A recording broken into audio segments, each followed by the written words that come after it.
Today we talk about the most talked about subject. It is, if you want to walk on water, you got to get out of the boat.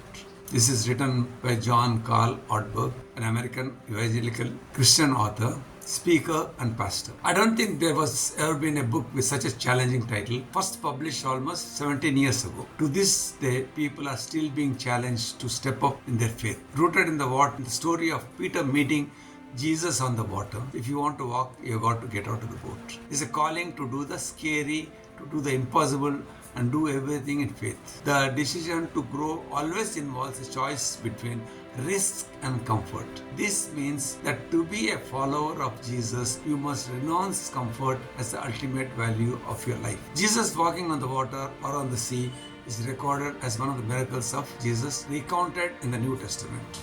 There are accounts of this event in the three Gospels, Matthew, Mark and John. This story, following the miracle of the feeding of the 5,000, tells how Jesus sent the disciples by ship back to the other side of the Sea of Galilee, the western side, while he remained alone to pray. It's in Matthew's 14th chapter, 22 and 34 to 34 verse. And straightway he constrained the disciples to enter into the boat and to go before him to the other side, till he should send the multitudes away. He went up into the mountain to pray.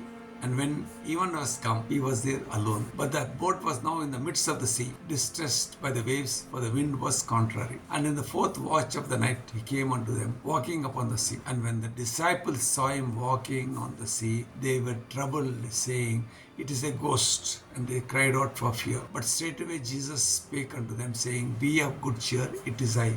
Do not be afraid. And Peter answered him and said, Lord, if it be thou, bidst me come unto the waters. And he said, Come. And Peter went down from the boat and walked upon the waters to come to Jesus. But when he saw the wind, he was afraid and beginning to sink. He cried out, saying, Lord, save me. And immediately Jesus stretched forth his hand and took hold of him and said unto him, O thou of little faith, wherefore didst thou doubt? And when they were gone up into the boat, the wind ceased. And when they that were in the boat worshipped him, saying, Of a truth thou art the Son of God. And when they had crossed over, they came to the land unto Gennesaret. The single command in Scripture that occurs more often than any other, God's most frequently repeated instruction, is formulated in two words, fear not. Matthew's account adds that Peter asked Jesus if it is you to tell him or command him to come to Jesus on the water. After Jesus came down out of the ship and walked on the water, he became afraid of the storm and began to sink. Called out to Jesus for help. Jesus caught him and, commenting on his flag of faith, led him back to the